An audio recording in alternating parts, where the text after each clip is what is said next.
The night was thick with cold and rain, the road outside Oak Ridge Police Station slick and shimmering under the dim, mournful glow of streetlights. A gust of wind burst the doors open, and a figure bolted in, like it had just escaped from the darkest depths of hell. All sound stopped. In the blinding glare of the neon lights, Hunter stood trembling, exhausted, breathing raggedly like a machine on the brink of collapse.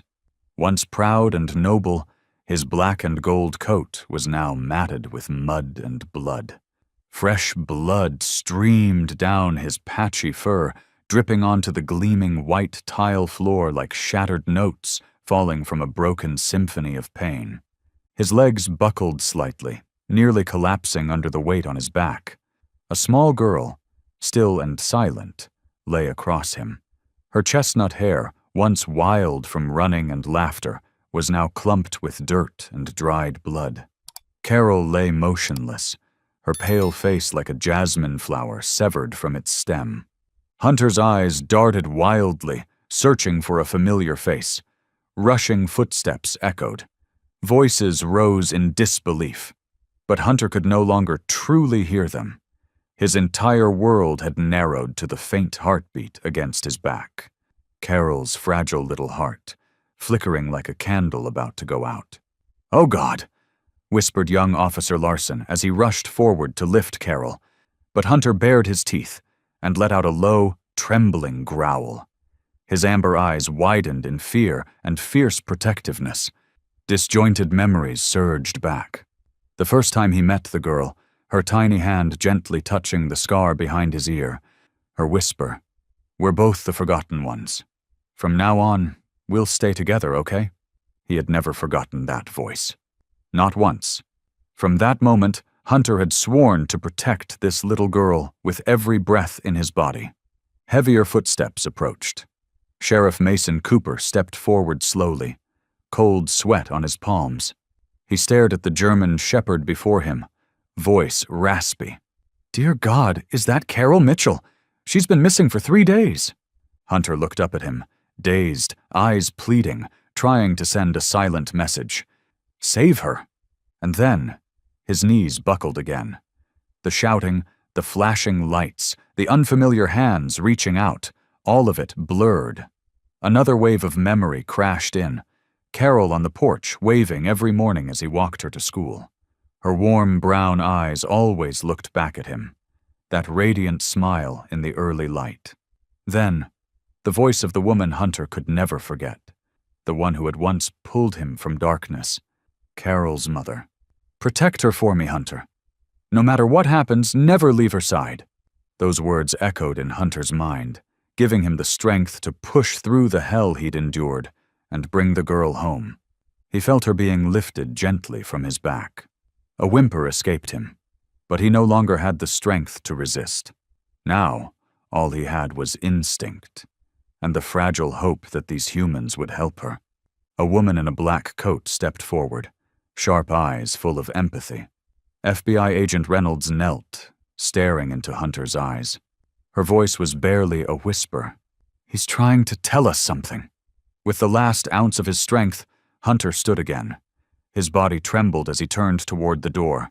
Slowly, deliberately, he looked back, eyes burning with unwavering resolve. No words were needed. "Follow me." Hunter was not just a dog. To Carol, he was a soulmate. To Oak Ridge, he was a battered soldier who had chosen to fight in silence. And now, he was the only messenger brave enough to return from the brink, with a story of life and death. The door behind him remained open, the night yawning wide like a waiting abyss. But Hunter's eyes slowly closed, the invisible weight of the dark pulling him down. Voices faded. Lights dimmed. In his mind, only the gentle glow of Carol's eyes remained, and the promise he would keep to his final breath. "We will always protect each other, Carol. Always." As the vast darkness swallowed Hunter, memories came roaring back, clear, sharp, and overwhelming. Waves of regret and fury surged through him, too deep for words. That day had started like any other, so painfully normal in hindsight. Hunter sat silently in the back of a faded blue pickup, watching Carol skip toward school. Her tiny pink backpack, neatly braided hair, and pure, unfiltered smile. She turned one last time, waving high. "Don't worry, Hunter. I'll see you this afternoon." He tilted his head and wagged his tail slowly. A silent promise. But the moment the school gate shut, an old unease crawled up inside him. Something was off. The air smelled strange, the wind felt wrong, and a chill crept through his trained senses. He sniffed the air, whimpered softly, eyes locked on the distant tree line where shadows moved strangely. Hunter never ignored his instincts, not after the brutal training, the dangerous missions, the times he'd barely survived. Jack Mitchell, Carol's father, was deep in a phone call, fingers tapping the wheel nervously. Hunter turned toward him and barked. Sharp, urgent, a warning bell. Jack winced and waved him off. "Cut it out, Hunter, I'm on the phone!" Hunter barked louder, throwing his body against the door. The panic inside him screamed that they had to turn back now. Jack scowled, ending the call with a huff. "Enough, Hunter. What the hell's gotten into you?" But Hunter couldn't stop. He had no voice, only instinct, and his pounding heart that knew something precious was in danger. He lunged, teeth clamping on Jack's jacket, trying to pull him back toward the school. "That's it! You're driving me insane!" Jack yelled, dragging Hunter roughly into the laundry room. "You need to calm down, you crazy mutt!" Hunter thrashed, but it was useless. The door slammed shut. He was left in choking darkness, heart pounding against his ribs. He hurled himself at the door, claws scratching furiously, cries of anguish echoing through the small space. But no one listened. Time passed like centuries. When Jack returned, face pale, hands shaking, Hunter no longer barked. He just stared, eyes deep with sorrow and accusation. "Carol's missing, Hunter," Jack whispered, collapsing against the doorframe. That sentence struck Hunter like a blade to the heart. He had known. He had felt it, but he couldn't make them understand. Jack opened the door. Hunter didn't stop for food or water. He bolted into the backyard, senses fully awakened. Carol's scent lingered faintly, a fragile thread, but enough. He remembered the afternoons she played hide-and-seek in the woods, her laughter, her warmth. The darkness grew deeper, but Hunter pressed on. His memories of service returned.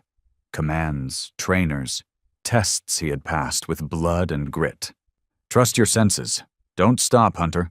He crossed icy streams, tore through thorny bushes. Carol's scent grew stronger, mingled now with a heavy perfume.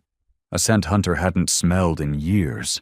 The scent of him, the one who had hurt Sarah, his first rescuer, the man who had nearly destroyed him. Old pain surged, but now it fueled him.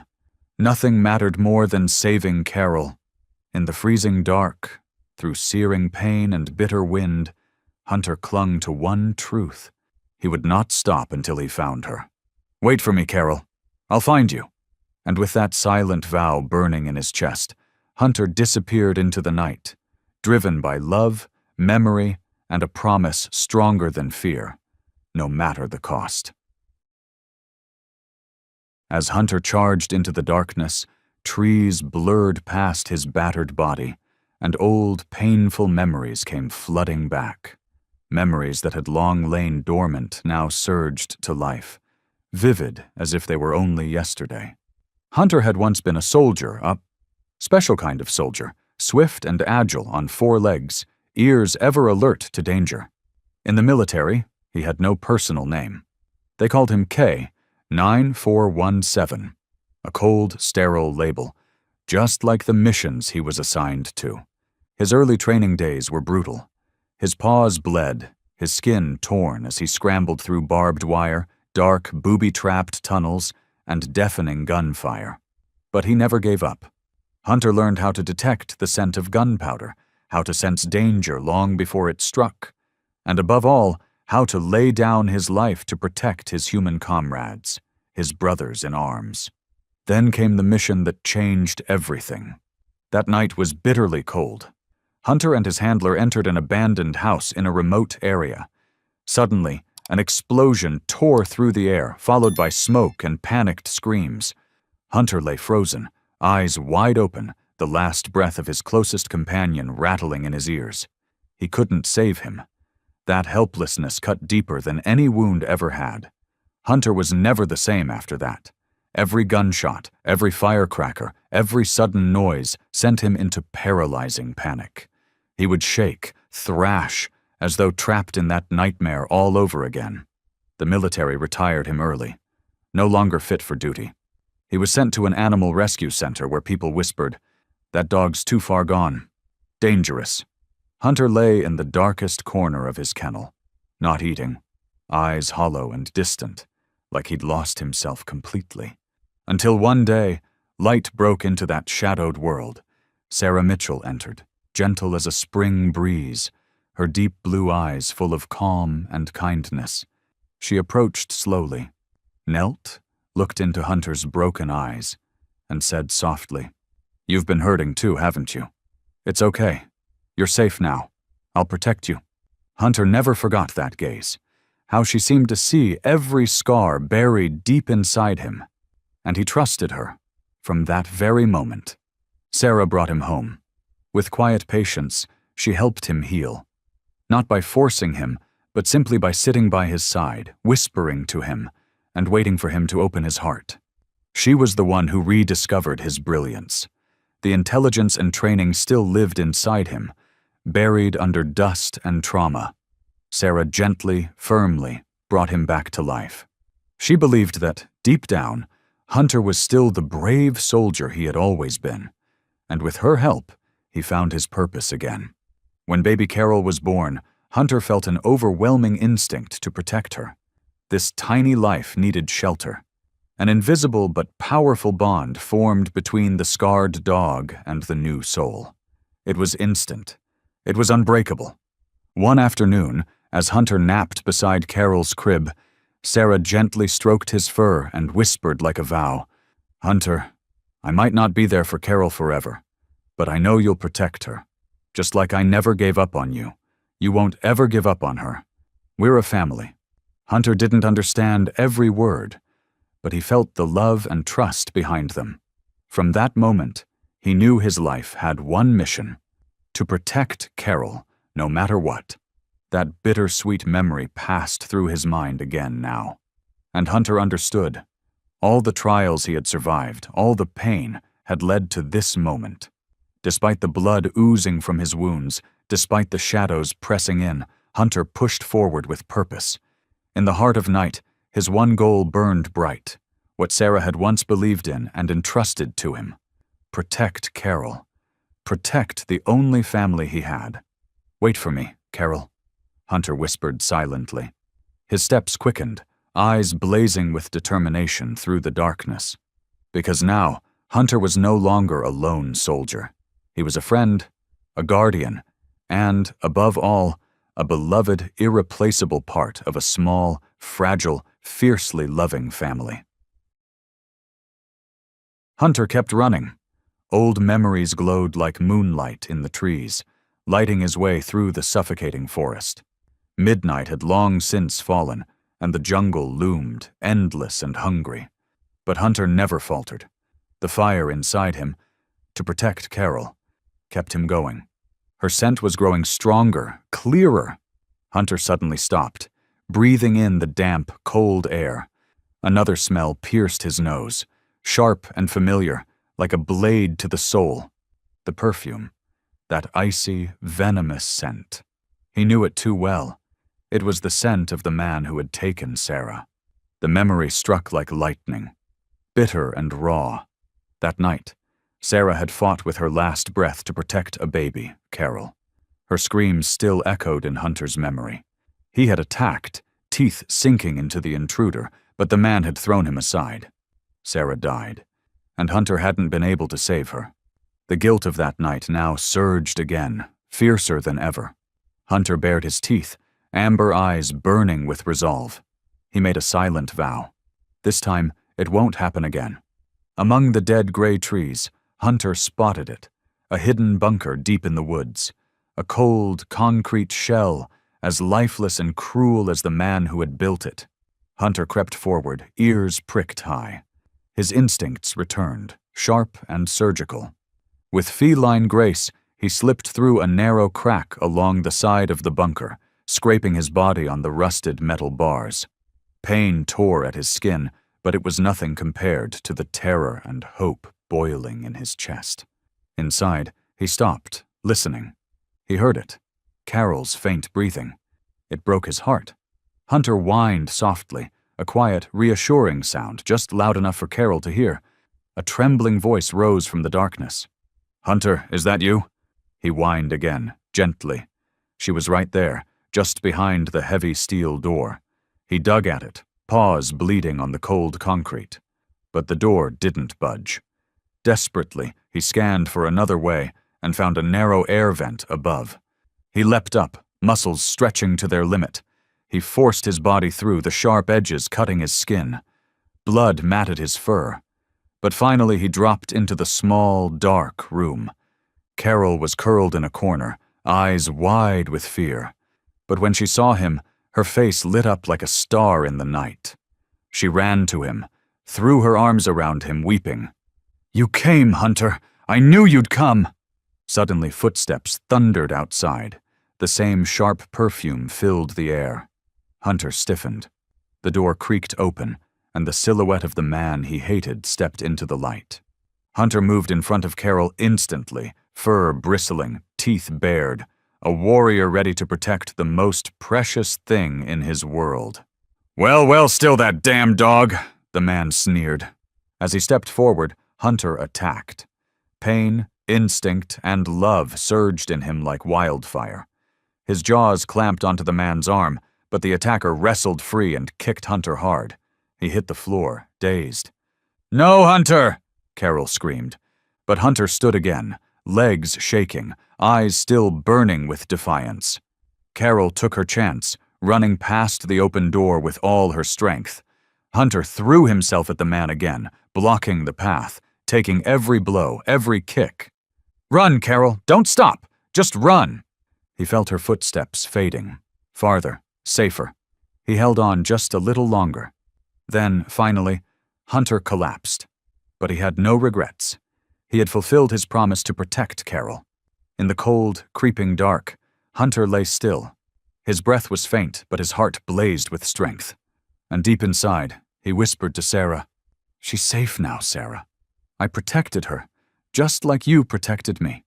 And in that pain, in that shadow, Hunter found peace, thinking only of the one soul he loved most in the world, little Carol.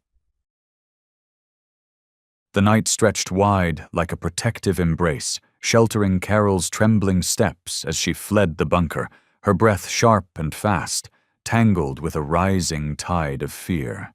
Behind her, the faint, labored sounds of Hunter's struggle still echoed, as if pleading for her to stay. But Carol knew.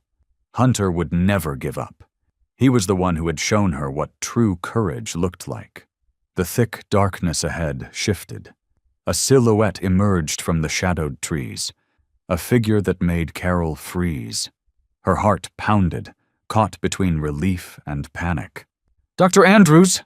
Carol gasped, eyes wide with hope. In the dim light, the figure became clearer. It was Dr. Sarah Andrews, the gentle veterinarian who always treated Hunter with such kindness. "Carol, are you all right?" The warm, familiar voice floated to her as Dr. Andrews stepped closer, her face filled with tender concern.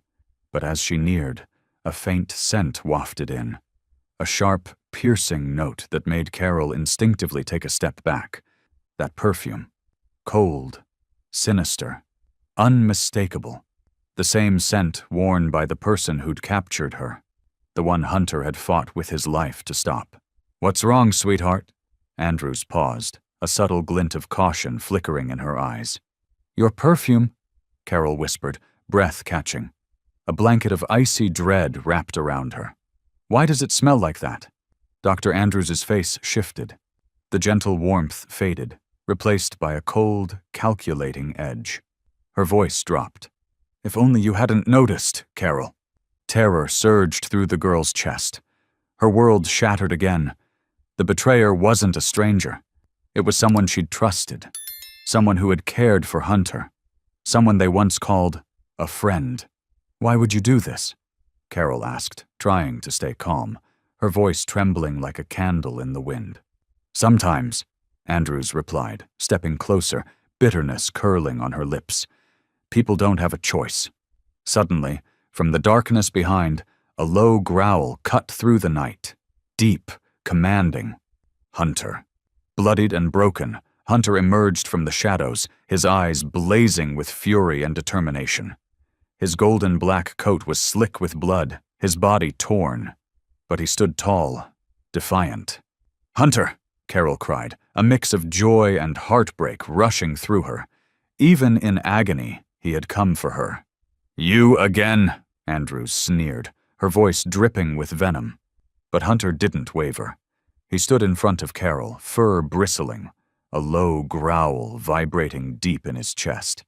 A vow made flesh. Then came the blinding lights. Floodlights split the forest open, and a booming voice cracked through the tension.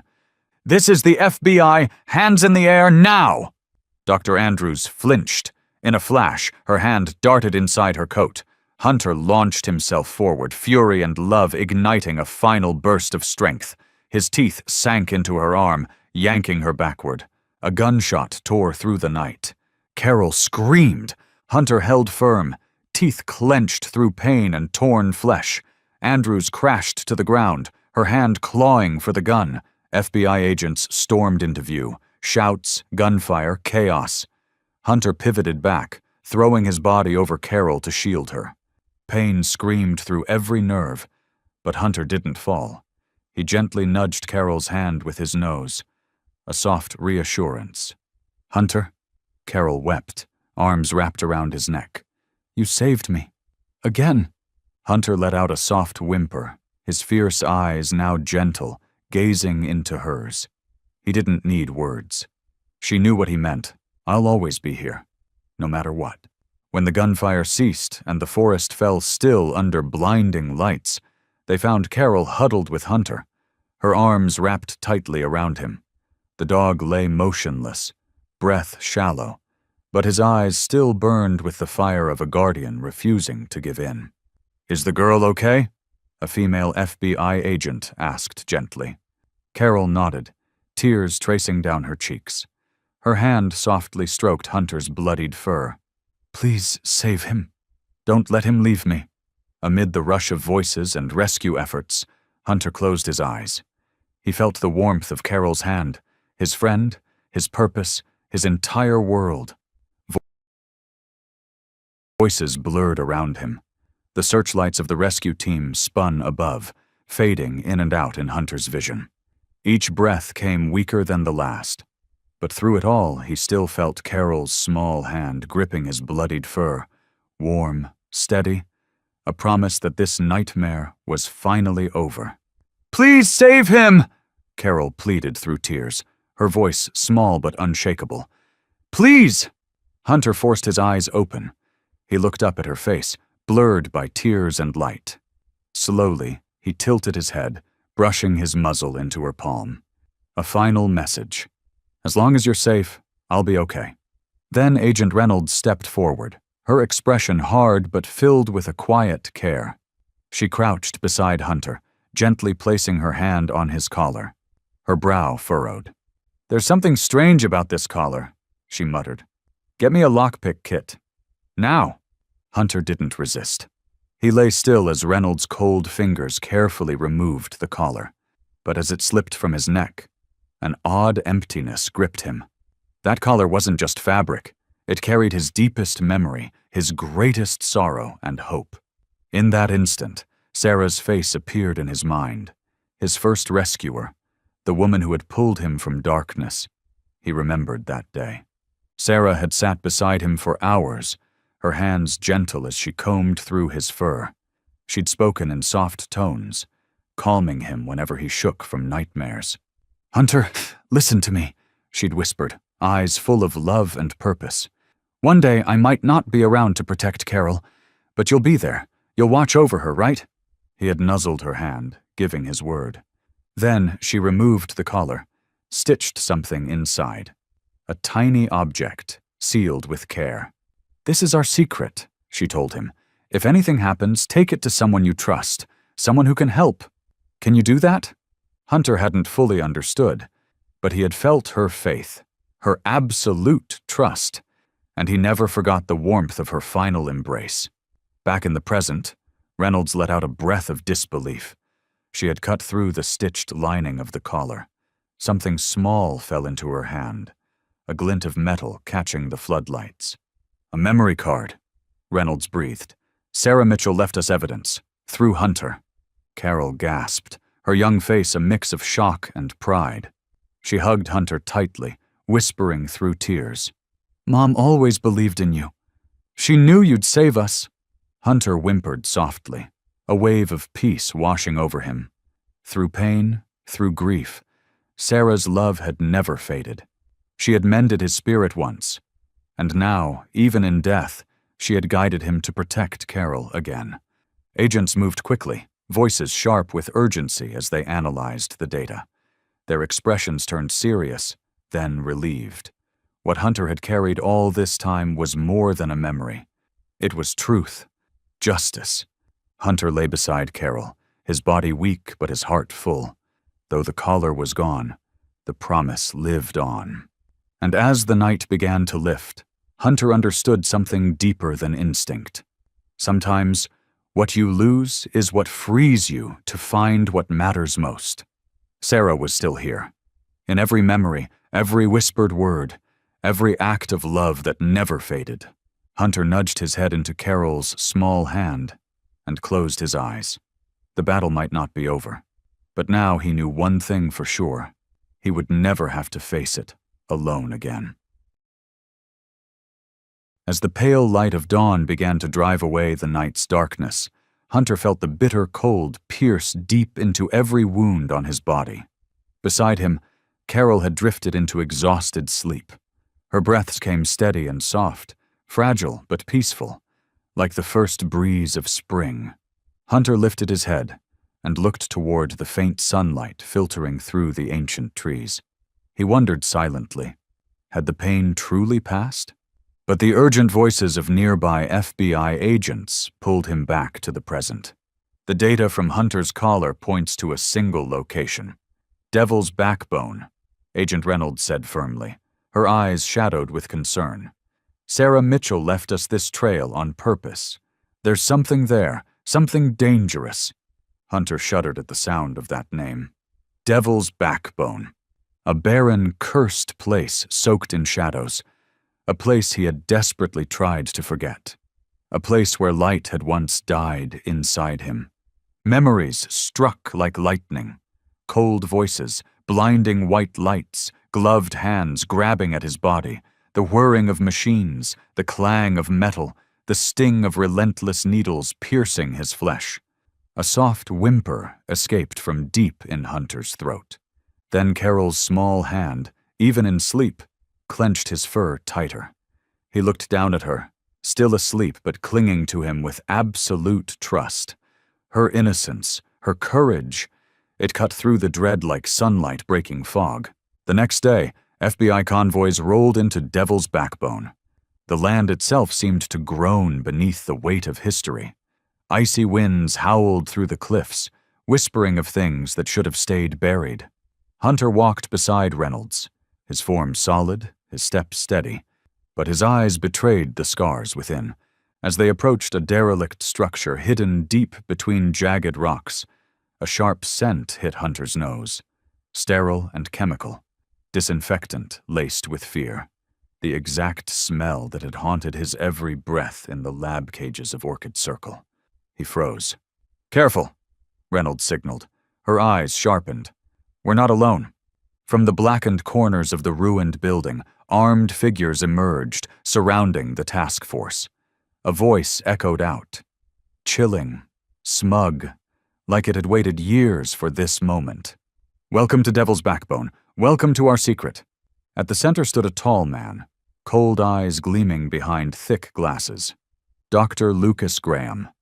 the one who had orchestrated the cruel experiments, Hunter could never forget. And when his eyes found Hunter, a sick smile curled his lips. "Well, if it isn't K9417, I didn't think we'd meet again. You won't be running this time." Hunter snarled. His fur bristled. His eyes blazed with fury. The past surged in, all the screaming animals, the metallic stench of blood and sedation, the unrelenting sting of needles. But this time he was not alone. Gunfire exploded. Chaos descended as FBI agents and Orchid Circle operatives clashed. Muzzle flashes lit the ruin like lightning. Hunter darted forward, a flash of gold and black, straight at Graham. His teeth sank into the man's arm.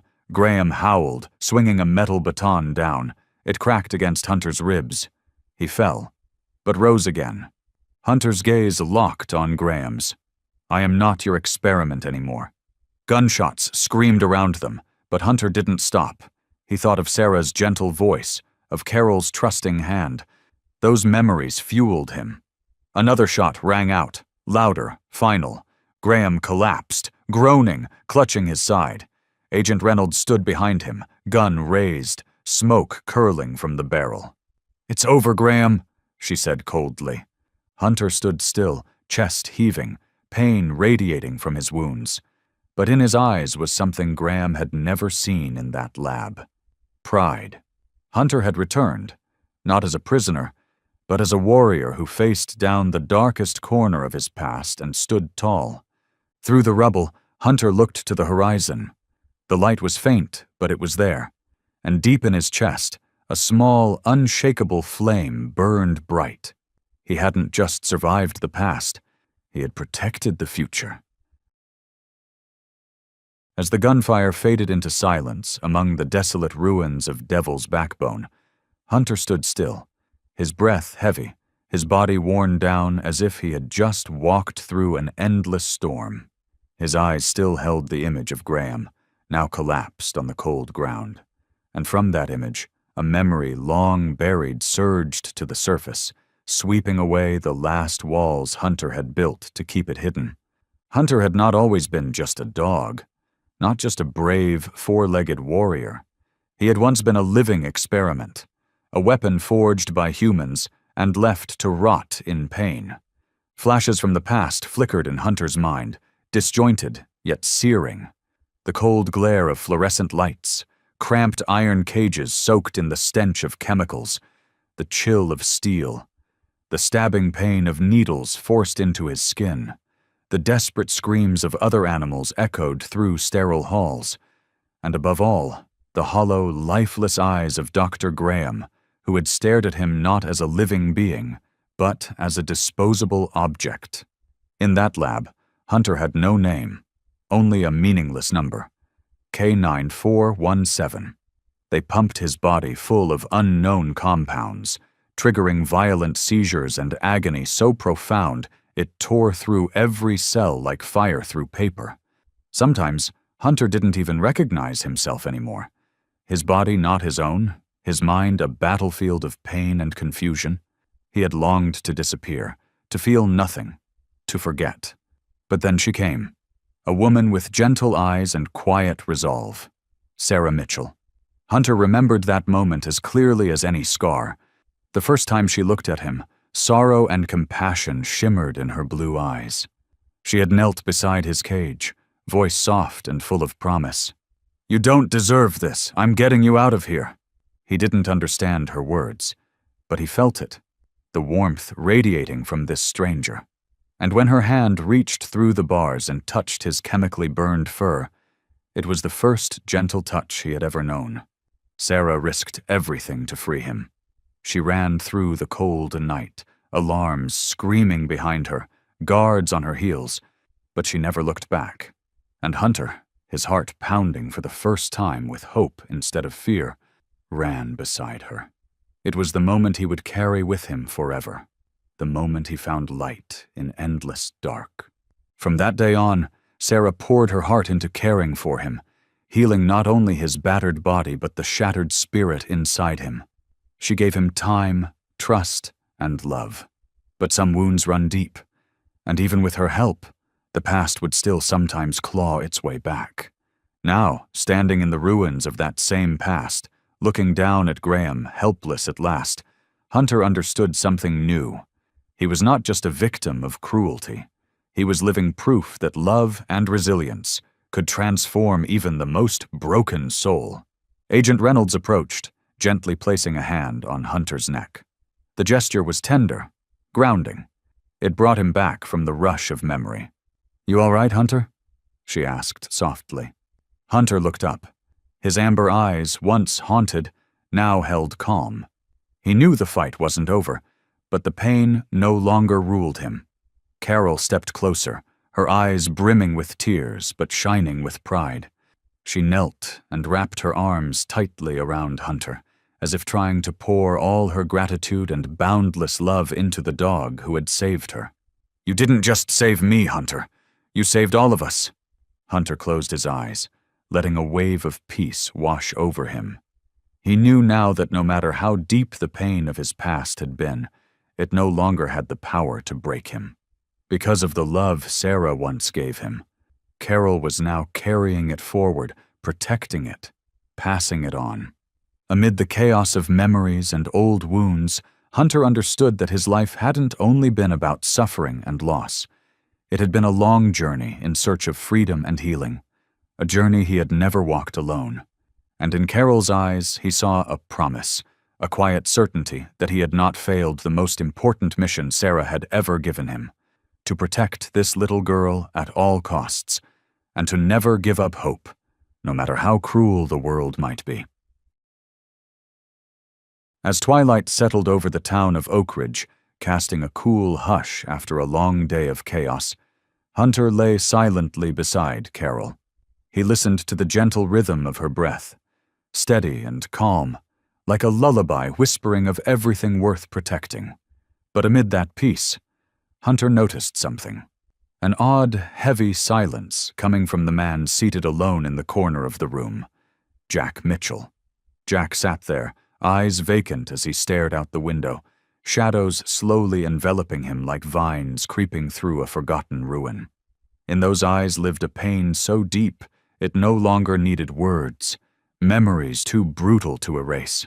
Hunter watched him in silence, sensing every erratic heartbeat, the tension in his chest, and the trembling in his hands as they clutched the edge of the chair. Hunter had known pain like that, the ache of war, the emptiness of loss, the helplessness of watching something slip away with no way to stop it. And he understood, perhaps more than anyone, that some wounds cut deeper than flesh.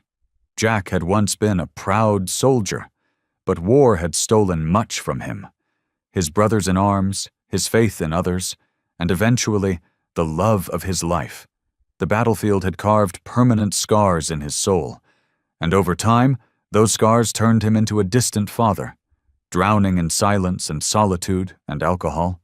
Hunter stood quietly and slowly and padded over to Jack. He sat at the man's feet and nudged his cold hand with his nose. But Jack didn't react. His mind was elsewhere, lost in the same dark spiral that had gripped him for years. Suddenly, Hunter tensed. His ears shot up, every sense sharpened in an instant. Danger. Soft footsteps crept through the grass outside. A faint trace of cigarette smoke hung in the air, an odor Hunter knew all too well. Threat. Malice. Someone was coming. Hunter let out a low whine, trying to snap Jack out of his trance. But the man remained frozen, trapped in the maze of his mind. The dog felt a pang of frustration, of urgency. He whined louder, scratching gently at Jack's knee. This time Jack blinked. Awareness flickered in his eyes as he looked down at Hunter. "What is it, Hunter?" he murmured weakly, still groggy with memory. But there was no time. Hunter darted to the front door and barked, loud, sharp, insistent. Jack frowned, then slowly stepped toward the window. In a heartbeat, his face shifted from confusion to alarm. Outside, under the dim streetlight, a man was approaching. In his hand gleamed something sharp and metallic. "Damn it!" Jack whispered. His hand trembled, his breath caught. And just like that, the war came flooding back, Gunfire, screaming, helplessness, the smell of blood. His knees almost buckled. But then Hunter turned back and looked Jack straight in the eyes. In that deep amber gaze, there was more than vigilance. There was determination, encouragement, and understanding. It was as if Hunter was telling him, "You can face this. You're not alone anymore." Jack snapped back to himself. The warmth in Hunter's honest eyes reignited something inside him. Strength he thought he had long lost. It was time to confront his pain, not for his own sake, but for Carol, for Hunter, for those counting on him. Without hesitation, Jack moved to Carol, gently waking her and leading her to the safety of the back room. Then he went to the cabinet and pulled out the handgun he had hidden long ago. His hand, surprisingly, was steady, calm, and resolved. "We've got this, Hunter," Jack whispered, looking down at the dog by his side, his eyes filled with gratitude. Hunter returned the look with unwavering calm, as if to say, "I'm with you, no matter what happens." Suddenly, the door slammed open. The suspicious figure burst into the living room. Jack raised his gun. His voice rang out, firm and fearless. "Stop right there! Don't take another step!" Hunter stood at Jack's side, hackles raised, a deep, warning growl rising from his chest. In that moment, they were no longer prisoners of their past. They were two warriors, standing shoulder to shoulder, ready to face whatever danger lay ahead. And Hunter knew, with absolute clarity, that from this moment on, Jack had begun to find himself again, to reclaim the strength buried in his wounded heart. Because Jack wasn't just a lost father anymore. He was a father who could fight and protect what mattered most: his daughter, Carol, and his most loyal companion, Hunter. The next morning, early sunlight quietly streamed through the window of a small house on the edge of Oak Ridge. The light fell on dried bloodstains on the floor, on muddy footprints left by the intruder the night before, and finally on the strong body of a dog lying motionless at the bedroom door, eyes still open, guarding without pause. Hunter hadn't slept. All night, he had listened for the faintest sounds, alert for the enemy's return. To Hunter, darkness had never just meant night. It was always a threat, a veil behind which the ghosts of the past and unnamed dangers lurked. When the sound of FBI vehicles rumbled from afar, Hunter sprang up before Jack even reached the door. Agent Reynolds entered, her face more tense than usual, clutching a thick folder. She didn't have to speak. A single glance at Jack and Hunter, a brief but loaded look, was enough to announce that a storm was coming. "We've got a problem," Reynolds said, her voice hoarse. "There's a traitor in my team." The room turned to ice. Jack squinted. Hunter let out a low, quiet growl. Just those few simple sounds made it clear. Hunter was ready. "We believe someone on the inside leaked the location where we stored the evidence," Reynolds continued. "Only 3 people knew the full route, but we need confirmation, and we need Hunter." The dog lifted his head. His name, spoken like a command. Not for food, not for a walk. This was a call to the front lines. At the temporary FBI Coordination Center in Oak Ridge, 3 agents sat at an investigation desk, all close to Reynolds. No criminal records, no known problems. But one of them had betrayed Sarah. And now Hunter would unmask him. Hunter entered the small room silently, with the quiet authority of a battle-worn officer returning to the trenches. Each step was heavy but exact. He held his head high, approaching each person, sniffing every crease of fabric, every space between fingers, every trace of sweat. The silence was thick, taut. Only the tense breathing of those being inspected, and the occasional sound of Hunter licking his lips, a small habit he kept from his military days. The first person, clean. The second, Hunter pulled back, ears flat, eyes scanning as if searching for something buried beneath a polished surface. The third, Hunter stopped, his eyes darkened. Ears stood tall, his back arched slightly. A growl rose from deep in his throat. Not loud, not violent, but deliberate. Reynolds held her breath. Jack stepped forward, his hand hovering over the gun on his hip. Hunter stood still, growled again, then suddenly lunged forward, not to attack, but to pin the man's right leg with a firm press of his front paw. "Don't move!" Reynolds shouted. The man flinched but was slammed down on the table. In his wallet, agents found an unregistered SIM card, a handwritten code, and a wristwatch disguised as a recording device.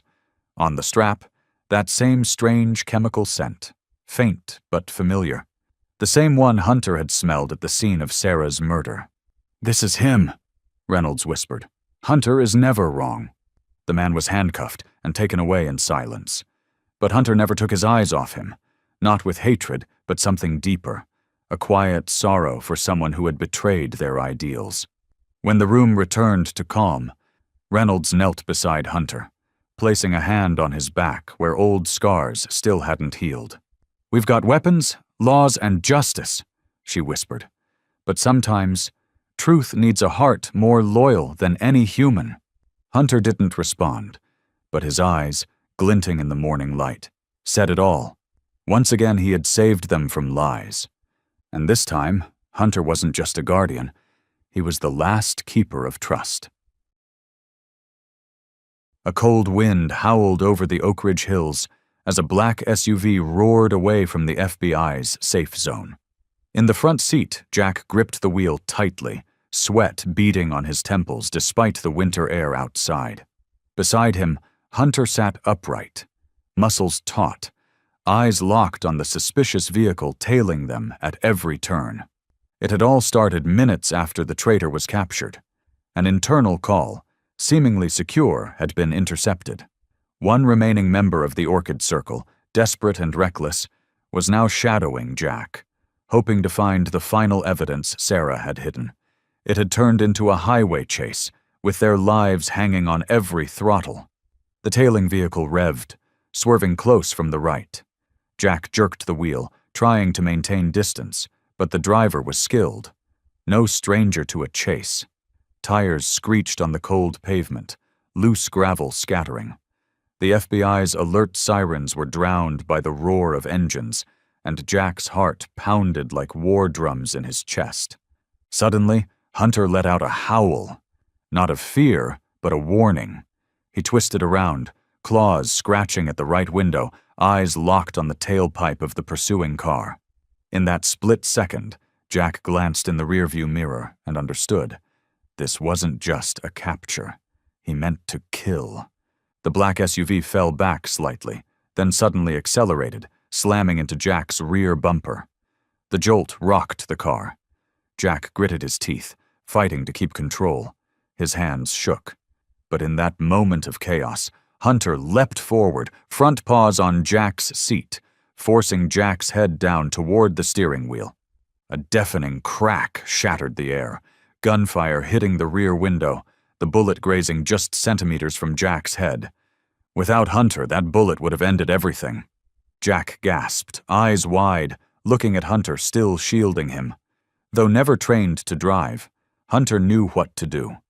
To protect, as always, with an unyielding instinct. Jack yanked the wheel sharply. Their car veered off the main road, tearing down a winding dirt path through the pine forest. The assassin followed, but began to lose speed. Hunter jumped into the back seat, grabbed a bag Reynolds had left behind, with road spikes inside. Jack understood. He reached back, rolled down the rear window, and hurled the bag behind them. The spikes were scattered across the dirt road. A second later, the pursuing car's tires blew out. The vehicle flipped, crashing violently into a gnarled oak at the forest's edge. Jack's SUV skidded to a halt near the slope. Both he and Hunter were panting. Unharmed, but the chill crawling down their spines wasn't from the wind. It was from the truth. They had just cheated death, and they owed it to each other. Jack looked into the back seat. Hunter was seated, panting, still gripping the bag's strap in his mouth like a trophy. Jack stared at him for a long time. No more distance. No more guarded silence. Just truth. He owed his life to a creature some had dismissed as just a dog. Jack placed his hand on Hunter's head, fingers brushing through the thick fur for the first time, not just a pat, but a thank you. "You're a hero, Hunter," Jack said softly, voice thick with emotion. "Not just an animal. You're a soldier. Your family." Hunter looked up at him. His amber eyes softened. He nestled his head into Jack's hand, chest heaving but strong. No bark, no tail wag. Just this understanding between them. Above Oak Ridge's cold sky, sunlight pierced the thin clouds. A moment of calm after the storm. But both Jack and Hunter knew. The storm had only just begun. And this time they would stand together, at the eye of it. The air still crackled with tension from the chase as Jack brought the battered SUV back to the temporary FBI base. The body was scratched, the rear window shattered, a lingering scar from death that had just missed them by inches. Hunter stepped out first, limping slightly from the leap that had intercepted a bullet. But his eyes were still sharp, ears still perked, scanning every faint sound in the area as though his survival instincts refused to stand down. Reynolds was waiting. No words passed between her and Jack at first, just a short nod, her eyes lingering on Hunter. They both understood, and they both owed him. But the storm wasn't over. Just as Jack stepped out of the main hall, his phone vibrated. An unknown number, no caller ID. That old battlefield instinct froze him mid-step. Before he could answer, Hunter had turned around, standing between him and the exit, as if warning. This wasn't just another call. Jack picked up. A woman's voice came through, soft as velvet, but with a coldness that crept beneath every word. "Hello, Jack Mitchell. I'm Cassandra Blackwood, and we need to talk alone." The meeting took place at an abandoned chapel on the town's edge, a place once sheltering veterans, now draped in moss and unnatural stillness. Hunter refused to stay in the car, despite being ordered to. He stood at the chapel door, eyes fixed on the stained brick wall within, where Cassandra waited. She was beautiful in a way that felt haunted. Long silver hair fell over a charcoal coat, and her pale gray eyes reflected nothing but emptiness. At her gaze, Hunter let out a low growl. "Your dog doesn't like me," Cassandra said, smiling. "I don't blame him. He's pure instinct. I'm the opposite of that." Jack didn't smile. "What do you want?" Cassandra didn't answer right away. She walked over to one of the wooden pews, sitting as if this meeting existed in some alternate dimension. Then she opened her bag and pulled out a photo. It was Sarah, years younger, in an interview, standing beside another silver-haired woman. Cassandra. "We used to work together. She trusted me. Trusted me with more than you know." Jack narrowed his eyes. "Sarah wasn't just investigating Blackwood," Cassandra went on. "She found something deeper, something the Orchid Circle is hiding. And they were scared she'd talk. You think they killed her over data? No. They feared something else." By now, Hunter had crept inside. No one could stop him. He stood by Jack, eyes fixed on Cassandra. "The Orchid Circle is entering a new phase," Cassandra said slowly. "No longer just trafficking or animal testing. They're engineering emotional genes. They believe they can create beings who feel no fear, no pain. But the cost." She pulled out a stack of documents and pushed them toward Jack. "Sarah warned me. I didn't believe it, until I saw it myself. The test animals lost all sense of pain, but also love. They became hollow, and humans are the next target." Jack looked at the file, then back at Cassandra. "Why are you telling me?" Her face creased, showing a crack in her icy calm for the first time. "Because I once chose silence, and Sarah died. Because if I don't speak now, your daughter will be next. Emma isn't just a witness. She's the new starting point. And Hunter," she added, glancing at the dog, "he's proof that emotion can't be programmed." Hunter didn't move. He simply stood there, staring into Cassandra as if searching for something buried beneath all her coldness. "That's why," Cassandra said, rising to her feet. "I'm giving this to you. But remember, these people don't fear strength. They fear memory. And Sarah left behind more than you think." She walked away, her figure fading into the twilight, spilling through the broken window. Jack stood frozen, his hand tightening around the file, with Hunter beside him. Silent, but always watchful. Behind them, the shadow of a broken-winged angel statue stretched long across the chapel floor, a silent omen that this war was no longer man versus man, but memory versus oblivion, the loving versus the soulless. The wind howled in bursts along the mountain road leading back to the base station. Jack sat silently behind the wheel, his eyes flicking to the rearview mirror. Hunter was in the passenger seat, head slightly bowed, eyes half closed, breathing evenly. Though his body still bore old wounds, he remained alert, ears twitching now and then at strange sounds in the distance. Beside Jack, Cassandra's file folder sat neatly in his backpack, heavy like a long-buried memory unearthed after years under dust. That moment held an eerie stillness, then shattered. A headlightless SUV burst from the trees and slammed into the front of Jack's car, sending the vehicle lurching sideways into the mountainside. The windshield cracked. The alarm shrieked through the chaos. Jack threw open the door, stumbled out, his hand gripping a small pistol concealed at his back. But before he could aim, a sharp whine came from behind. A pop, then a blinding flash. An EMP grenade. Hunter sprang up in the vehicle, snarling, and launched out like a living bullet. But just as his paws hit the ground, a dart struck his shoulder. He let out a short yelp and collapsed onto the cold gravel, body convulsing briefly before falling still. "Hunter!" Jack shouted. But a club strike to the back of his neck dropped him. The world around him sank into blackness, thick as ash. When Jack awoke, his hands were bound inside a small room of an abandoned rescue outpost. A broken window let the cold wind whip through. Across from him stood Reynolds, her face streaked with dried blood. "They've taken Hunter," she said quickly. "Nothing else. Just Hunter." Jack didn't answer at first. He was frozen, his hands clenched so tightly his nails dug into his palms. Something inside him, a part that had died with Sarah, ignited again. Fierce, unstoppable. "They don't know what they're holding," Jack whispered. "Hunter isn't just a dog. He's a promise." Inside Orchid Circle's facility, deep within Devil's Backbone, fluorescent lights cast a cold hue over concrete walls stained with dried blood. Hunter lay chained by titanium links on a metal floor. He breathed shallowly, heart slowed by drugs. But his mind remained, flickering between present and memory. When Lucas Graham entered the room, Hunter opened his eyes. The man was no longer the white-coated scientist from the lab. Now he was the director of a living nightmare. Eyes devoid of feeling, hands steady on the control panel. "You know me, don't you?" Graham asked, bending down, voice soft as poison. Hunter didn't growl. He only stared. In his eyes was hatred, pain, and something more. Contempt. Graham smirked.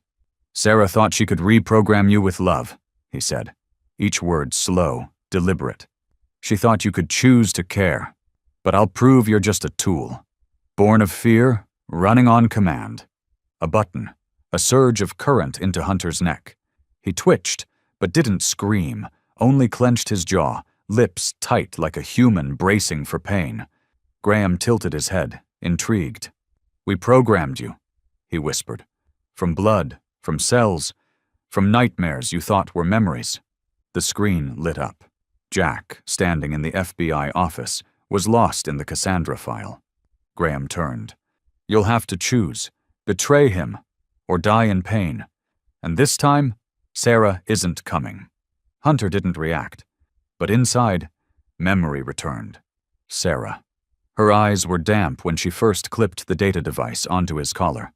"If you don't make it back," she had said, "let this carry the truth for you." She hugged him one last time, whispering, "If they take you, don't let pain guide you. Let love hold you."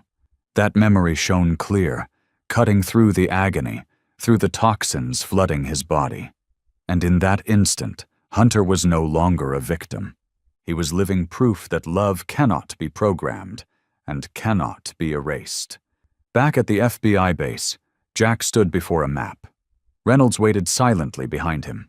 Devil's Backbone has dozens of abandoned tunnels, old ventilation shafts, and buried mining routes from the 50s, she said. If they took Hunter down there— I'm going too, Jack interrupted, eyes fixed on the map. Reynolds exhaled, resting a hand on his shoulder. You know the survival odds? Jack gave a crooked smile. You've met that dog. He doesn't need saving. He just needs me not to give up. He picked up the old collar and clenched it. This time, he said softly, the hunter comes back. And this time, they'll know what it feels like to be the prey. The night wind whispered through the cracks of the old attic, tapping softly against the fogged window panes. On a small bed pushed against the wall, Carol tossed in a heavy sleep. Her pillow was soaked on one side from tears. Since Hunter was taken, she had barely spoken, just held tightly onto his old collar, the only thing left that still carried his warmth. Carol didn't dream often, but tonight, something called her. In the dream, she stood in a field of golden barley, swaying under the autumn sun. The silence was strange, profound. Then, emerging from the mist ahead, a figure so achingly familiar it hurt to see. Sarah. No lab coat. No recorder. No frantic energy from memory. Just a mother, calm and gentle. The wind lifted her hair, but her eyes shone with a light that couldn't be faked. You've grown so much, Sarah said softly, a trembling smile on her lips. Is it you? Carol whispered, choking on emotion. Sarah nodded. Not in the way you think. I can't stay long. But I'm here because Hunter needs you. I know. I saw it in his eyes before. The sentence faltered. Pain surged. But Sarah placed a warm, real hand over her daughter's chest. Hunter is still alive, she said. But that place, it's dark and lonely. They're trying to break him. And they will, if we let him believe no one is coming. What should I do? Carol asked, tears falling. Sarah pointed into the distance, toward mountains, which zoomed in as though the dream itself was listening. Jagged gray rock emerged, winding paths down the slope, and 3 interlocking circles, a secret symbol Sarah once used in her classified files. Devil's Backbone, she said. Grid B12, you must tell Jack. Trust your instinct. Don't let them silence it. I'm scared, Carol whispered. Sarah leaned down, whispering in her ear. You are not alone. I am here. Hunter is there. And the light will come, if you call it. The field blazed with light for an instant, and then Sarah vanished into sunlight, as if she'd never left. Carol bolted upright. The room was still dark, rain tapping the roof, nightlight casting long shadows, but her heart pounded. Sweat dampened her neck. In her hand, Hunter's collar felt warm. She ran downstairs, heart racing, hair wild.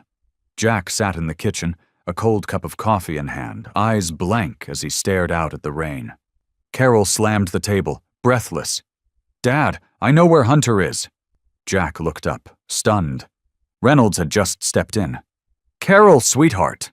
I saw Mom, the girl cried. Not a normal dream. She showed me this.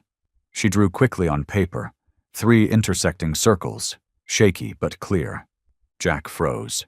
He pulled Sarah's old file from the drawer, and there it was.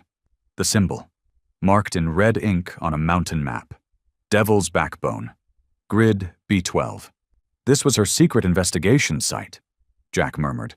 She called it the Second Lock, a biological exclusion zone sealed after a failed experiment. Reynolds frowned. If Carol's right, that might be where they're holding Hunter. We can request an emergency strike, but we'll need a guide. I'll guide, Carol said. No, Jack protested. You're too young. Don't you see? She grabbed his hand, pressed it to her chest. I feel him. Here. He's calling me. Jack was silent, then slowly, firmly, nodded. All right, he said. We believe you. The next morning, a special ops helicopter cut through the gray sky. Inside, Jack's hands were clenched tight, and Reynolds checked the map again. The FBI team was fully armed, but none carried hope like Carol. She sat beside the radio, headphones on, eyes fixed on the distant mountains, where a dog was imprisoned, not just by chains, but by memories, pain, and the cold cruelty of man. Then, over the radio waves, Carol's voice rang out, "Hunter, can you hear me? I'm coming!" Under the dim light of a cold, early morning, the helicopter blades cut through the thick fog blanketing Devil's Backbone, a mountain range once marked in red triple contour on military maps, now a meeting point between life and death, between hope and despair. Jack stood inside the helicopter cabin, gripping the straps tightly, eyes locked on the tangled canopy below. The damp treetops trembled as if guarding a secret only Sarah had known, now waiting for their daughter to awaken it. Beside him, Agent Reynolds silently double-checked her weapon, her face tense but unbroken, as though she'd learned to pack every emotion into a bullet and steady her nerves like steadying the trigger. No one spoke much. Only Carol's voice came through the intercom, small, young, but steeped in a strange kind of strength, the kind only those who've loved and lost still dare to hold on to. "Uncle Hunter, can you hear me? You're still alive, right?" No answer. Except for one faint signal, the biosensor embedded in Hunter's collar pulsed weakly at the edge of the satellite heat map. Reynolds tightened her headset, turning to Jack. "We have him." Jack didn't reply, but his eyes sharpened, like the soldier he once was. Only this time, he wasn't fighting for a flag or an order. He was fighting for a life, for a companion he once abandoned, who, when he turned back, was still there, waiting silently like an unspoken act of forgiveness. Underground, nearly a kilometer below the surface, Hunter lay in a chamber built with ruthless coldness, bare gray concrete, flickering fluorescent lights dying by the second. His biosensor collar dug into the skin around his neck, tiny electric threads releasing mild shocks whenever his heart beat too strongly, a cruel leash on life itself. But in that silence, Carol's voice slipped through, a thread of sunlight in a storm. Something stirred in Hunter's subconscious, brushing against memories. Of Carol hugging him on rainy nights after nightmares. Of Sarah running her fingers over his scars, whispering, "If you're still alive, then there's still hope." With a long breath, as if pulling himself from the depths of instinct, Hunter opened his eyes. The assault began.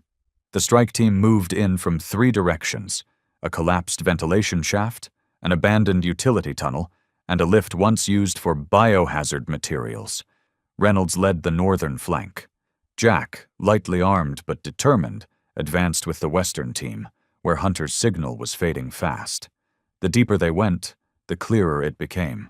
Orchid Circle wasn't just a name in stale reports. This was real.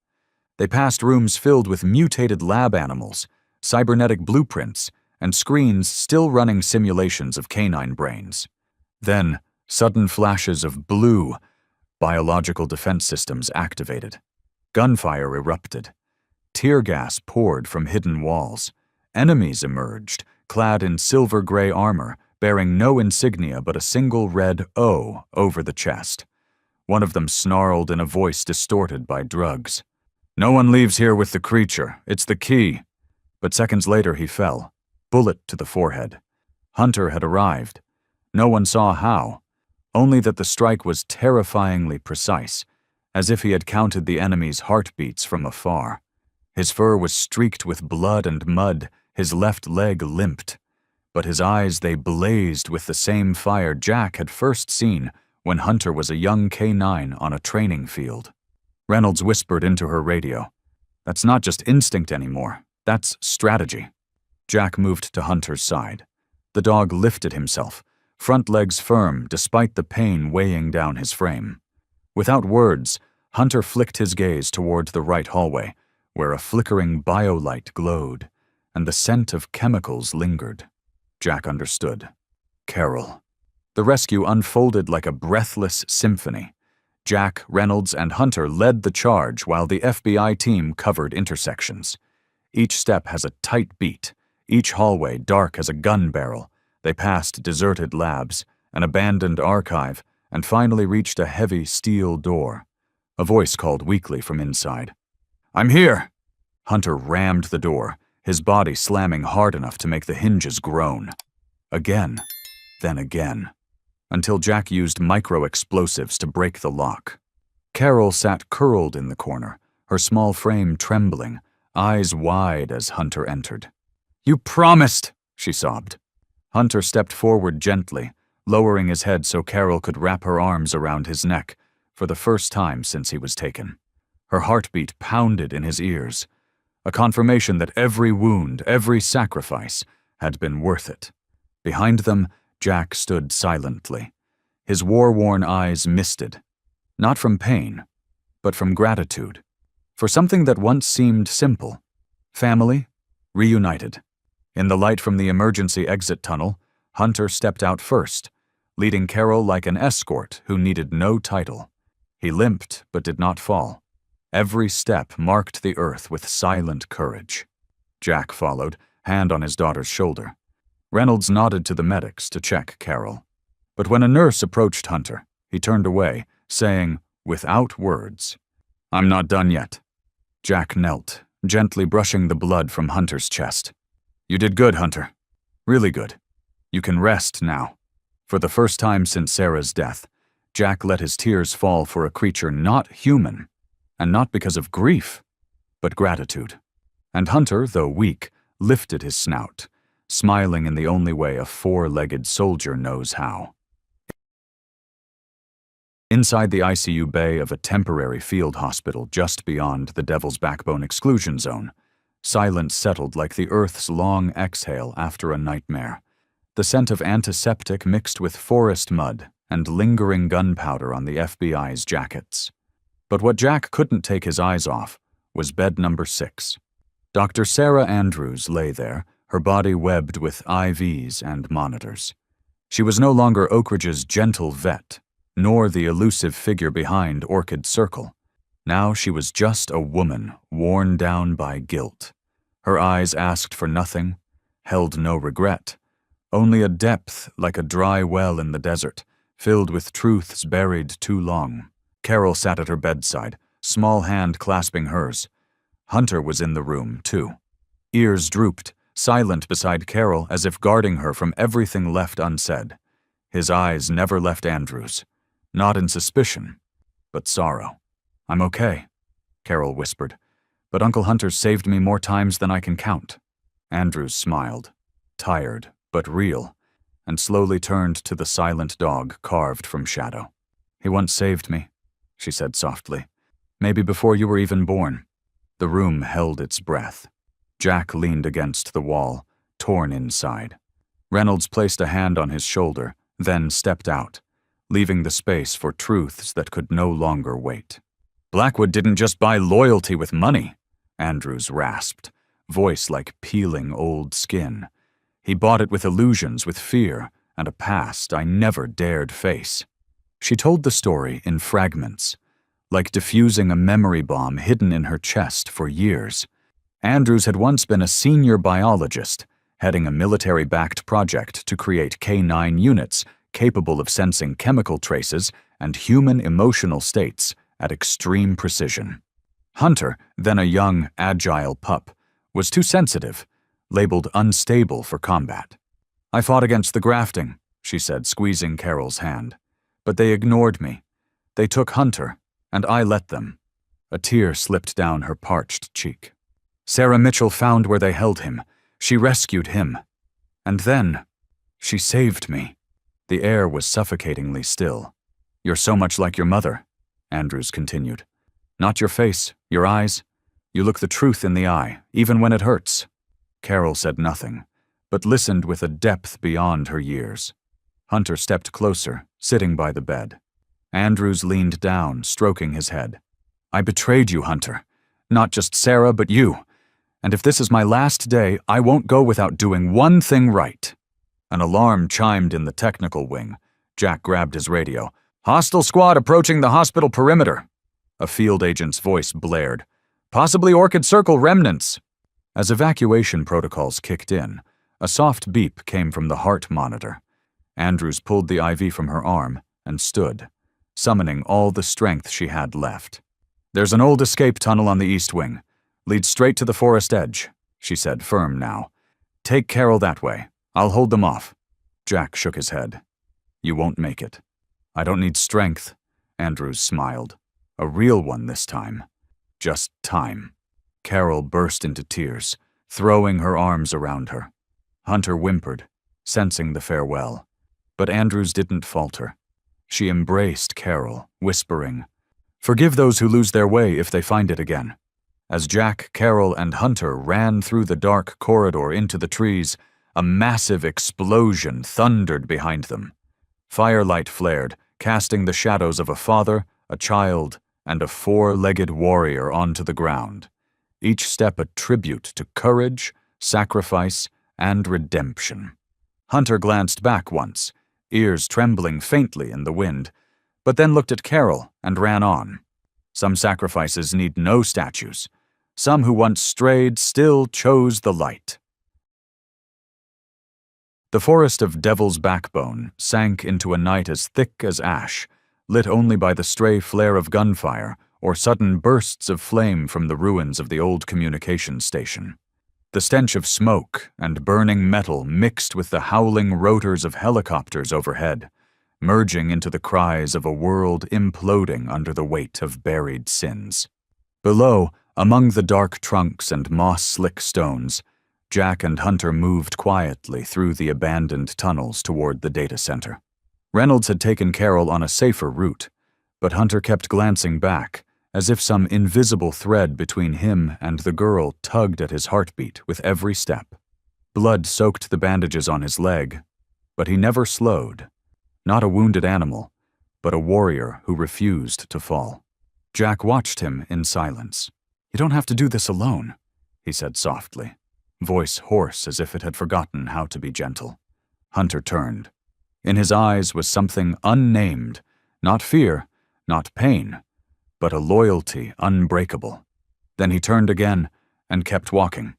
The data center lay underground, accessible only through a reinforced ventilation shaft now bolstered with steel. Reynolds had warned them.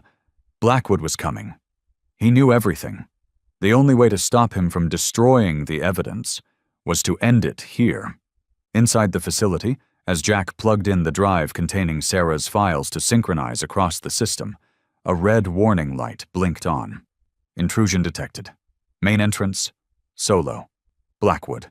He entered as if everything already belonged to him. His tailored black suit was spotless, his hair neatly combed, and in his hand the pistol that had killed Sarah. "Mitchell," he said, cold as permafrost. "I've come to reclaim what's mine." Jack stepped in front of the server. Hunter growled low to the left, body taut as a drawn bow. "What you wanted was my wife's death, my daughter's life. That was never yours to claim," Jack said. Blackwood smirked. "The girl was collateral. Sarah was the threat. And that dog?" He glanced at Hunter, contempt in his eyes. "Should have died in the first trial." Hunter didn't move, but something in his gaze changed. Jack saw it. He remembered. The nightmares flickered back. Screams, surgical lights, the stench of blood and searing metal, Sarah's trembling hands cradling him in the night. They fled the lab. It all returned, a blade against the throat of memory.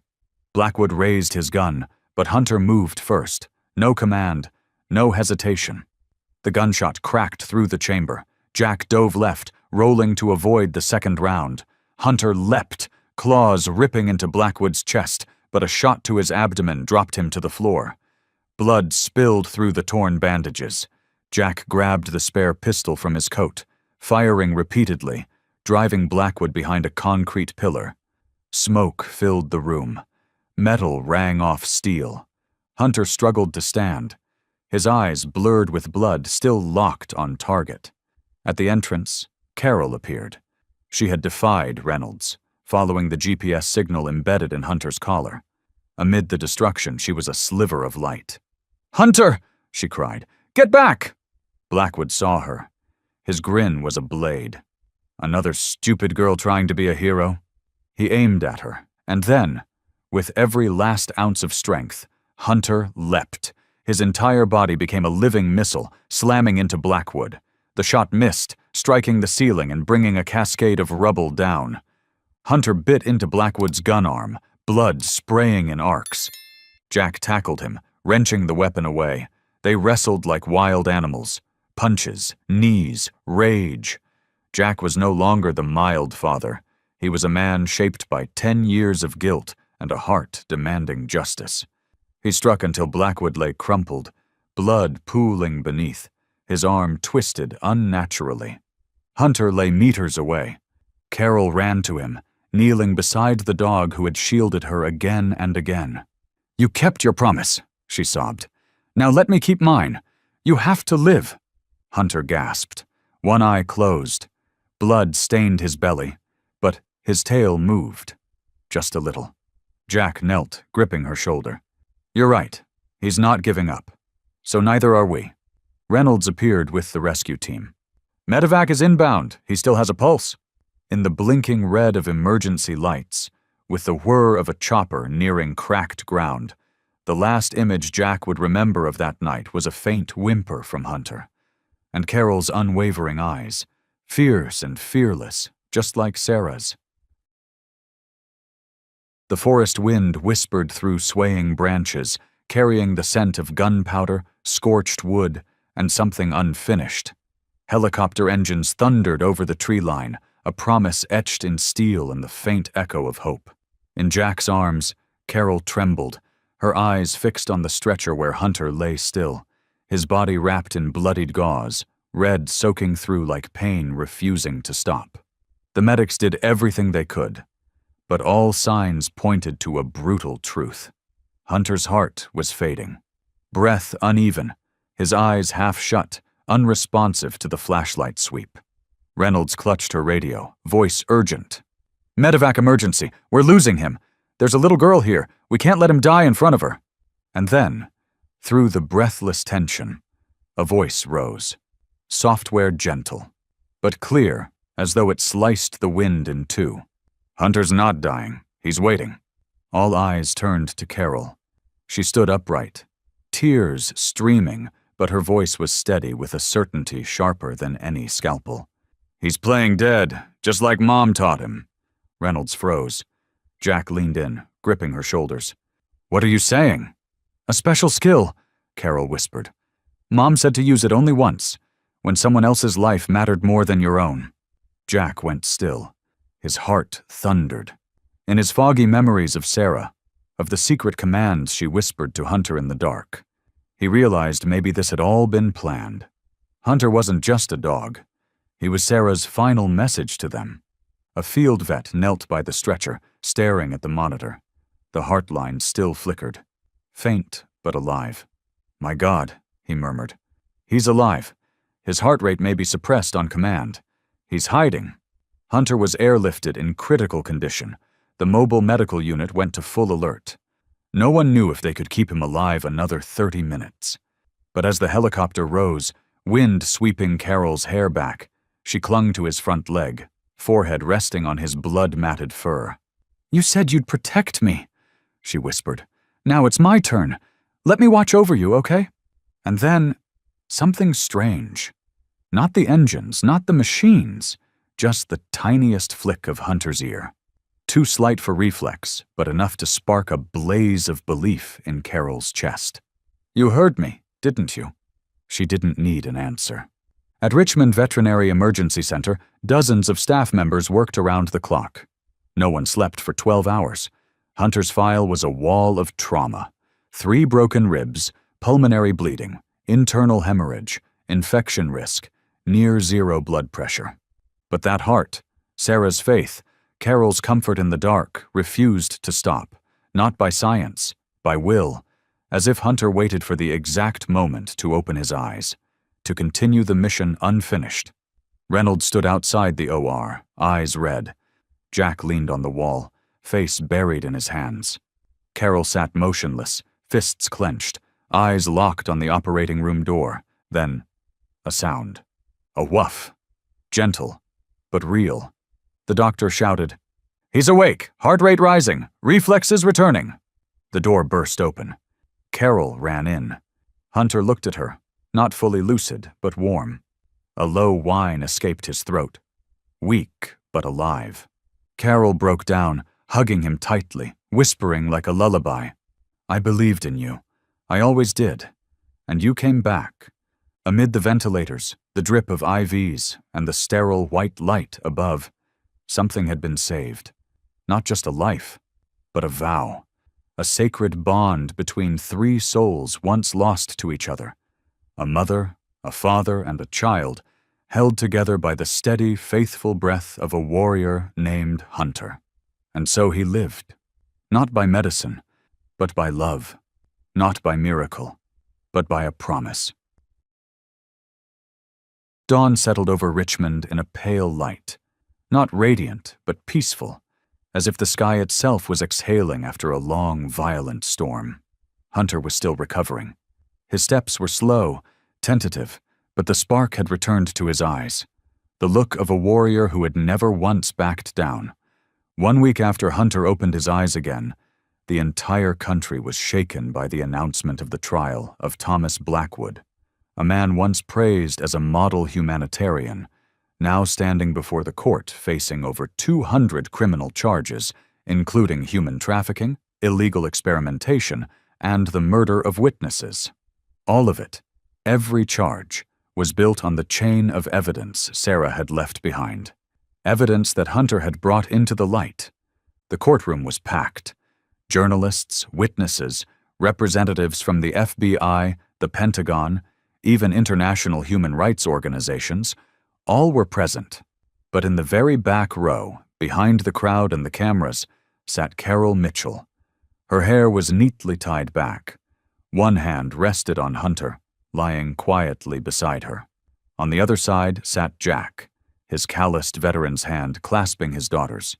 When the prosecutor began presenting the chain of evidence, the room fell silent. Audio recordings Sarah had collected, hidden surveillance videos from disguised training camps. Financial documents were buried in treasure boxes under a backyard pond. Every thread woven together into an irrefutable picture. Hunter was mentioned more than 10 times in the testimony, as an invisible courier, a guardian of memory, the most loyal witness to the truth. Blackwood, a man who had once walked above the law with the help of money and influence, now sat wordless. His eyes were hollow as he listened to the final recording. Sarah's voice, steady and unshaken. "If I'm no longer alive when you hear this, believe that I didn't die in vain. Hunter knows where the evidence is. I trained him to find the path when I no longer could." No one stood. No one applauded. But in that heavy silence, something far more powerful spread through the room. Victory in stillness. Justice doesn't always shout. Sometimes it sighs. The sentencing was broadcast live. The verdict: life imprisonment without parole. When the judge pronounced it, cameras captured the moment Jack bowed his head, his hand resting on Hunter's head. A silent applause. Beside him, Carol smiled through tears. It wasn't a smile of celebration. It was the kind that comes only after walking a long, dark road and finally seeing light again. Sarah was posthumously awarded the Medal of Courage. A memorial room was built in her name at the old newsroom where she once worked. Her unfinished articles were completed by colleagues using drafts recovered from the laptop Hunter had rescued from the ashes. As for Hunter, the dog once abandoned, once experimented on, once broken and reborn time and again, he was honored as a National Hero K9. He became the first dog in U.S. history to receive the Civilian Service Medal and was granted official, lifelong federal care in retirement. At Sarah's memorial, held on a hill near her home, Jack stood before her headstone. In his hand, an old letter and a photo of Carol sleeping with Hunter curled at her side. Few speeches were made, but everyone present understood. Sarah wasn't just the one who exposed the truth. She was the one who believed in the loyalty of a dog, the potential of a child, and the redemption of a man who thought he had nothing left. Hunter, now a veteran, sat silently by her grave, still guarding the one who once saved him. The wind stirred the pine trees. Sunlight filtered through the morning mist and lit up the words etched on her stone. Sarah Mitchell, journalist, mother, light-bringer of truth. If I fall, believe that the light still lives. After the trial, the storm of media attention slowly faded. But on the small farm where 3 humans and 1 dog had walked out of the shadows together, something deeper was quietly growing. Hunter healed slowly, not just in body, but in the invisible layers of his soul. He'd endured plenty of physical pain, but perhaps it was unconditional loyalty that had left the deepest scars. One morning, soft sunlight streamed through the kitchen window. Carol was reading from a workbook, her head resting on Jack's shoulder, and Hunter, not lying beneath their feet as he once did, walked over in silence and gently laid his head on the girl's lap. Carol smiled faintly and reached down to stroke his ear, as if tracing the edge of a memory laced with thorns. No words were spoken, but something wordless passed between them. Forgiveness, gratitude, and a bond that time would never erode. Jack stood quietly, watching. He had never imagined that one day he'd see peace in the eyes of a dog, eyes that had seen war, betrayal, and death. One spring afternoon, Jack placed his hand on Hunter's back and whispered, "Maybe it's time we help others like you." 2 months later, the Lightbearer Project was born, a training center for dogs dedicated to veterans with PTSD and survivors of deep emotional trauma. But this was no ordinary program. Here, dogs weren't just taught to protect their humans. People were taught how to trust the world again through the eyes of a loyal soul. Hunter became the living symbol of the center. He didn't join every training session, but his presence alone moved veterans to tears. To those who had broken in the dark, he was proof that healing was possible. One day, a young soldier, once self-isolated and silent, sat beside Hunter for hours. He said nothing.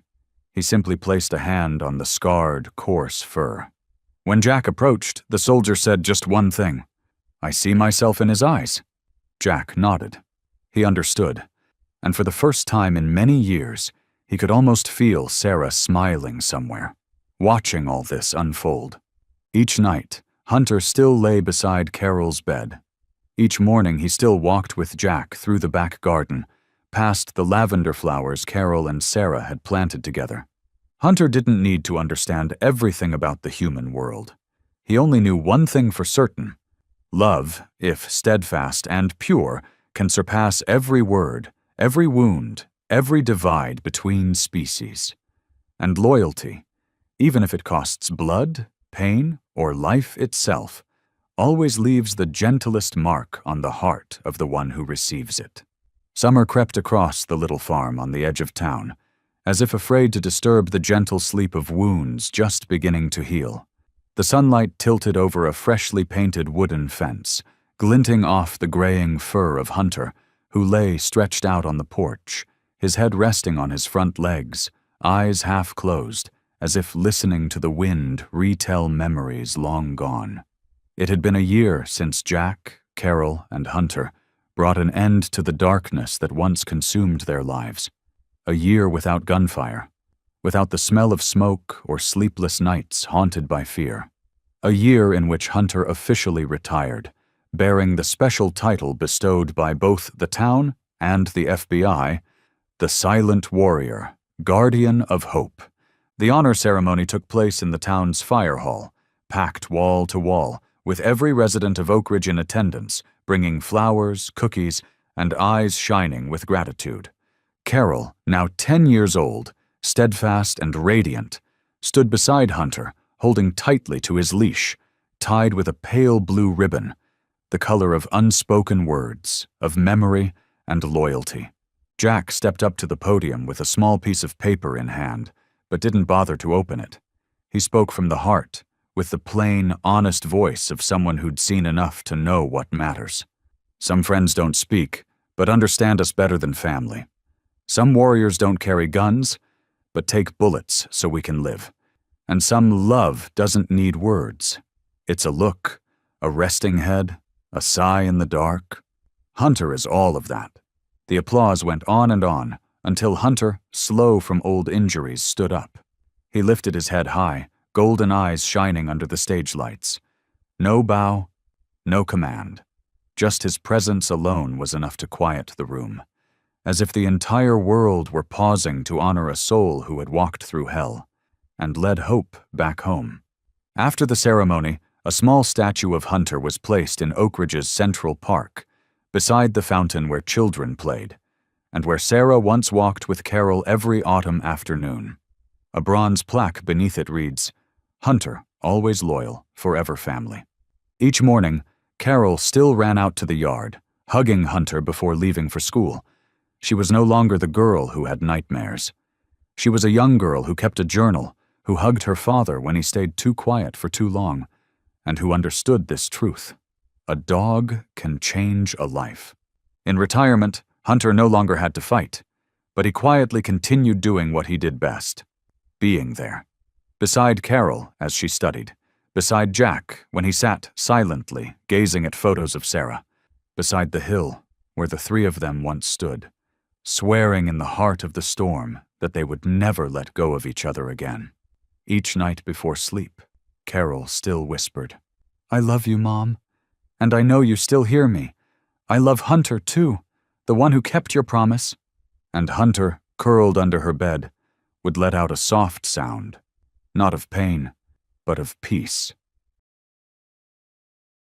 Evening fell over the farm like the world itself was holding its breath. Thin clouds stretched across a pale gold sky, mirrored in the still surface of the pond behind the house. Only the soft sounds of insects and falling leaves touching water stirred the silence. Jack stood at the water's edge, holding a letter sealed in red wax. Beside him sat Hunter, still, like a shadow with a soul. His ears twitched gently with each passing breeze. Jack wore no uniform, carried no weapon. He was no longer a soldier, no longer just a single father. He was simply a man, ready to say goodbye. He sat on the old wooden bench, eyes fixed on the water where so many memories had settled, where Sarah once sat with Carol, fishing in quiet autumn afternoons, now faded to dreams. The letter in his hand was one he had written over countless sleepless nights, torn up, rewritten again and again, until every word was no longer just ink, but heart, marrow, and the quietest whisper from the deepest place inside him. "Sarah, I kept my promise. I don't hide anymore. Carol grows stronger every day in the light you left behind. She is you, brave, brilliant, and so full of love. And Hunter, you were right about him. You were always right. He didn't just protect our daughter. He pulled me out of the abyss where I had let grief bury everything. There are nights when I hear Hunter breathing beside Carol's bed, and I see you again, pulling the blanket over her shoulders. I couldn't save you, but because of what you left behind, your map of love, your path of faith, I got the chance to begin again. Thank you for never leaving." Hunter gently moved closer and lay his head on Jack's leg. His eyes weren't sad nor calm. They were deep, like an ocean holding something that had no words. Maybe it was longing, maybe it was loyalty that never ran dry. Jack rose. He drew a long breath, walked to the water's edge, and looked out across the pond, turned golden in the fading light. No ceremony, no bell, no prayer needed. He simply opened his hand.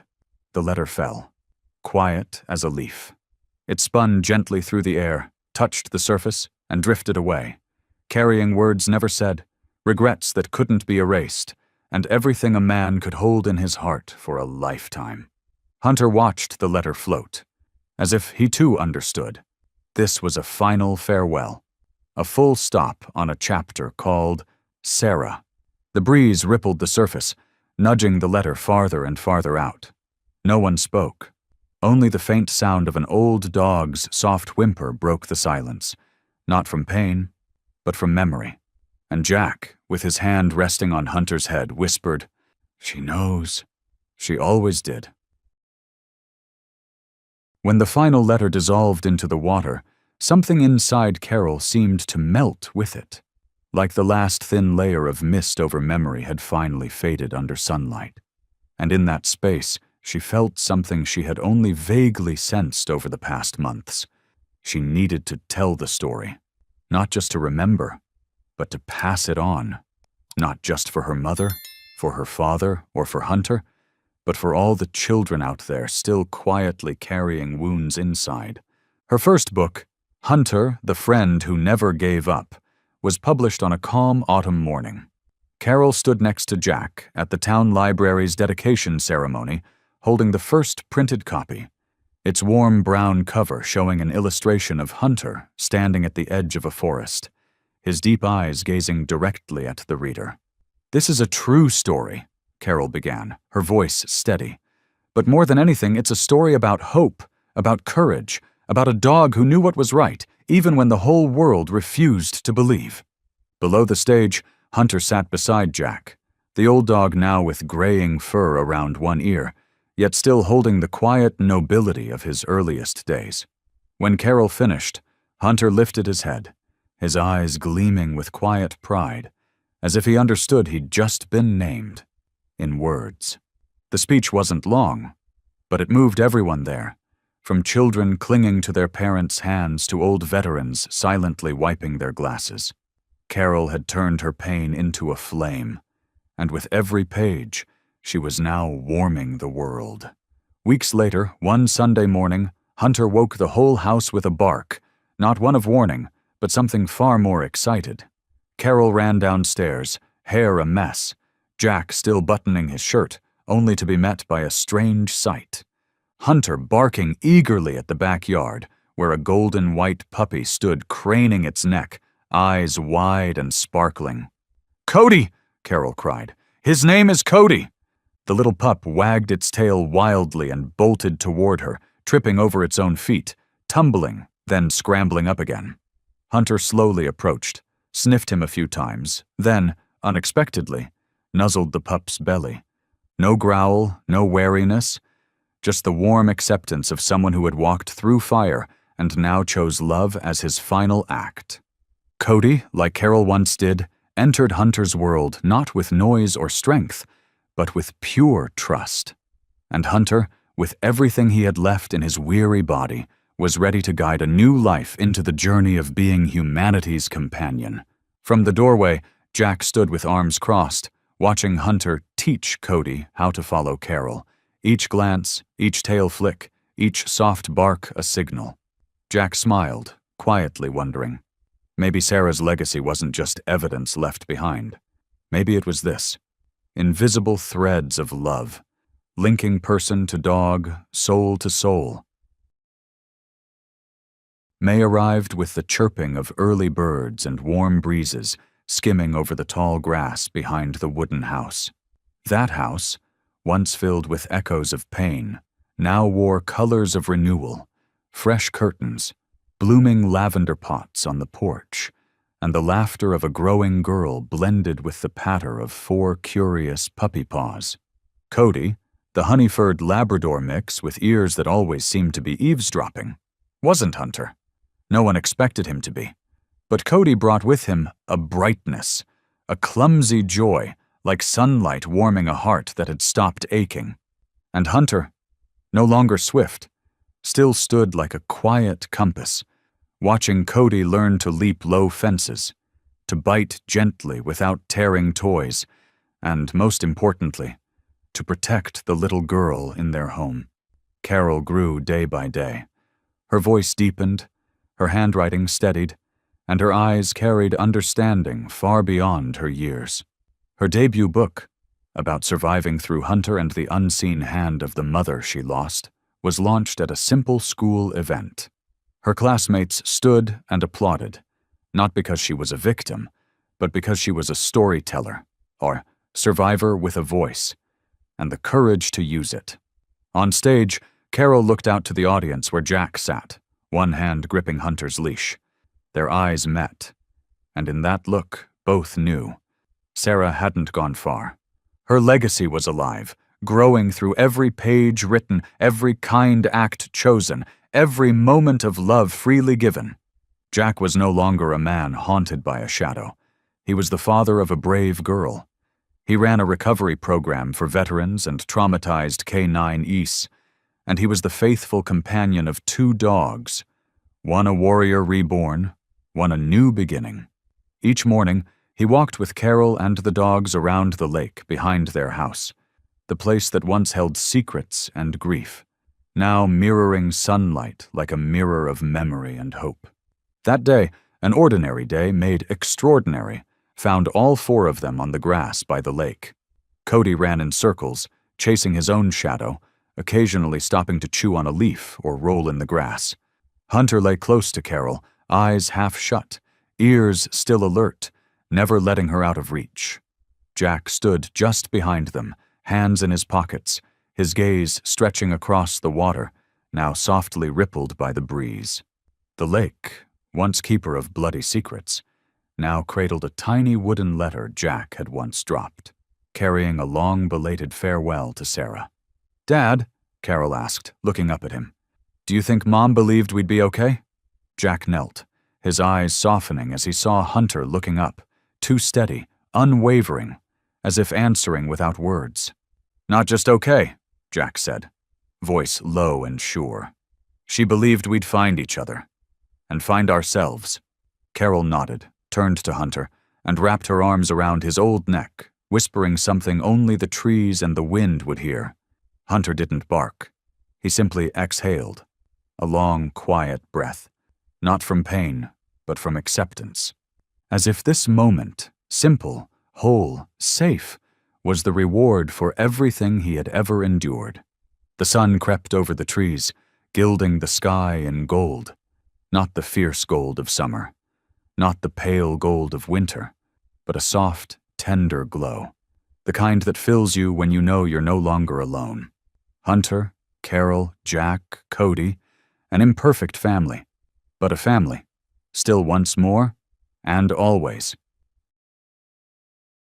Some stories begin in pain, but end in hope, and Hunter's is one of them. Not just a dog, not just a soldier.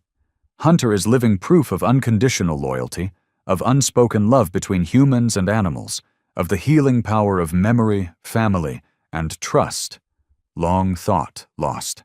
The journey of Jack, Carol, and Hunter wasn't just a fight against evil. It was a journey toward light after wounds too deep to name. Because sometimes to stand through the storm, you don't need words, just a loyal gaze beside you, a heartbeat that matches yours, and a home to come back to. And what about you? Has a dog ever changed your life in a way you never expected? Share your story in the comments. You never know.